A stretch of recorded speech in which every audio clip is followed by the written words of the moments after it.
Hey there ghouls and creeps, I'm Brit and welcome to my channel where we do spooky, DIY, home, and lifestyle content all year long. Today we're going to be creating 3 easy and relatively inexpensive wall art DIYs, including an ombre macrame piece, a sign featuring a quote from the father of macabre short story, Edgar Allan Poe, and a pennant for all you ghosts with the most out there.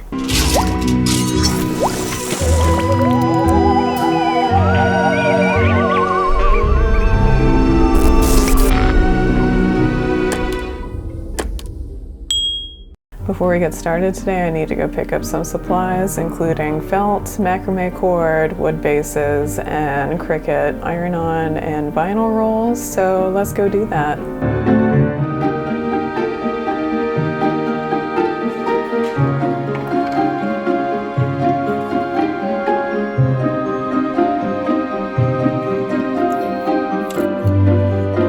Because Michael's didn't have all the supplies needed, I just stopped at Joann real quick to pick up the remaining supplies.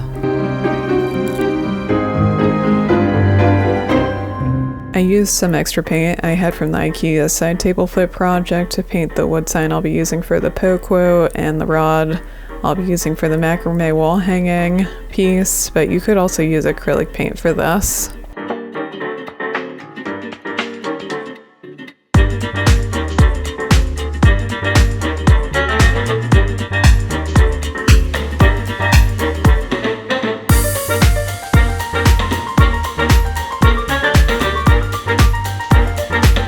I tried a variety of different fonts before finally deciding on the corner store JF font. Once my font was selected, I was able to adjust the size, positioning, and spacing of the text to fit within the perimeter of my sign dimensions.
Instead of buying transfer tape for my vinyl die cuts, I've been using painter's tape as a substitute, and it works out great.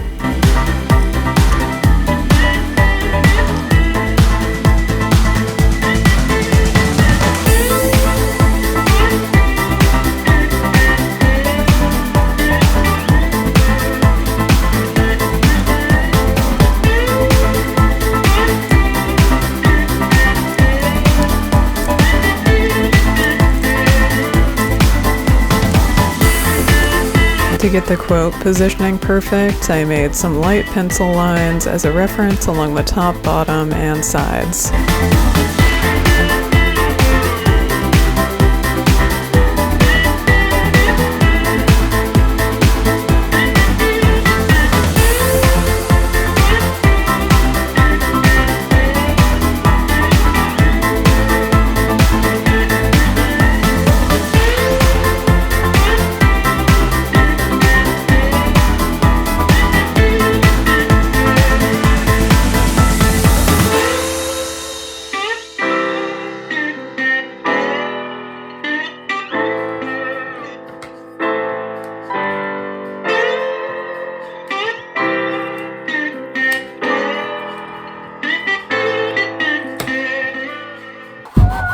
After painting my macrame rod, I decided I wanted to shorten it by about 8 inches, so I cut off the pointy side with a miter saw, sanded down any unevenness, and went back and painted the new end.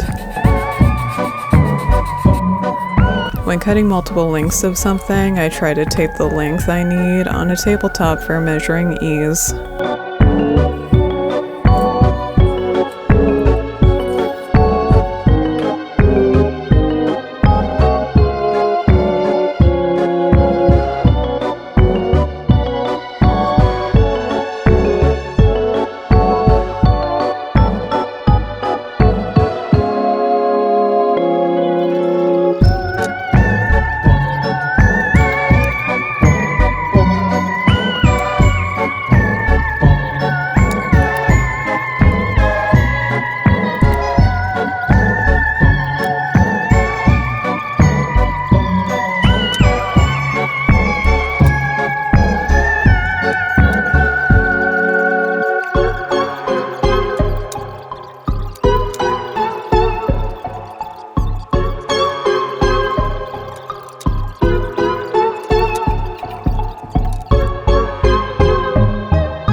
After cutting all the macrame cord that I needed, I tied the cord to the rod with a cow hitch knot.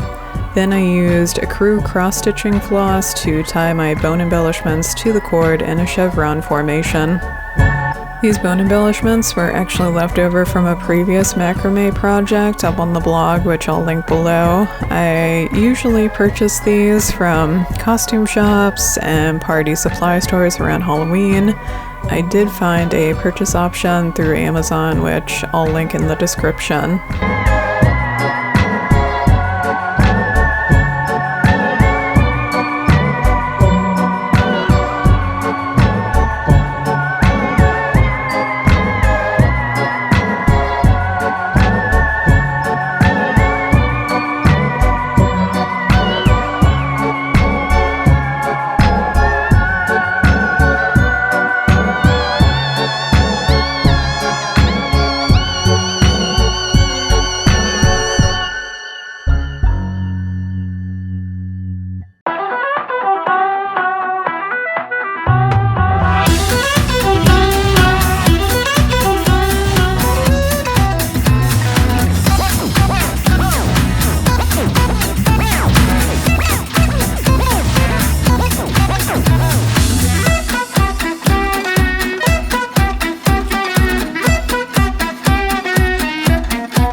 To get my wall hanging to take the dye better, I first submerged the bottom into water, then created my dye bath by adding all the RIT dye bottle, a little bit of dish soap, and about a cup worth of iodized salt.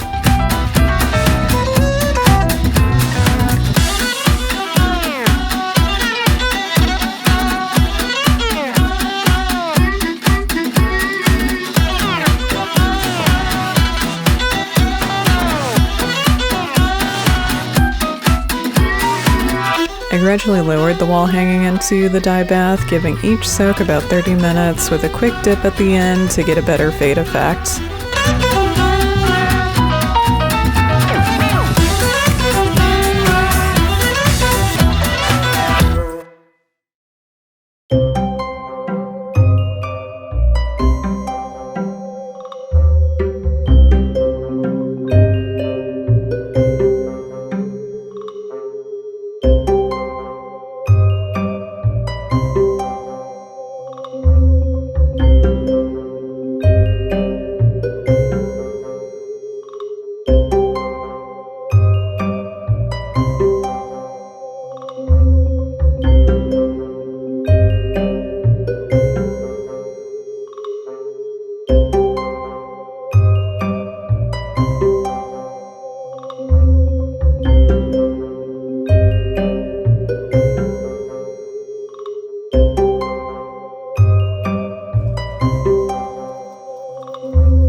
order to convert text in Illustrator to an outline that you'll be able to export as an SVG cutting file, first select your text, go to type in the menu bar, then select Create Outlines. To eliminate the areas of the outline that overlap with other letters, simply unite them in the Pathfinder menu.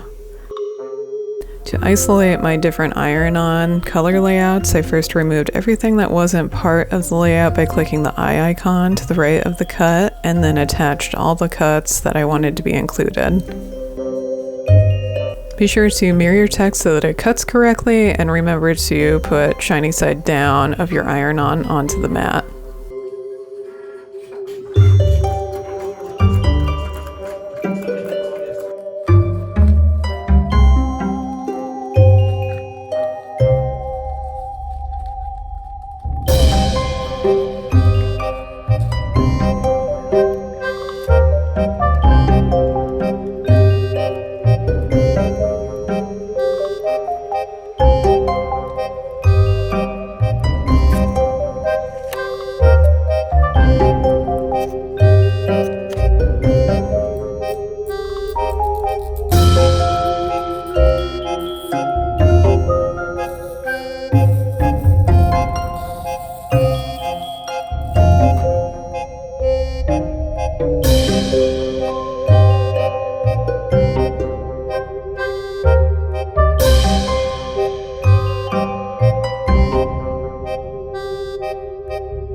Cut my pennant binding to be 1 3/4 by 12 inches and the ties to be 5/8 by 9 inches.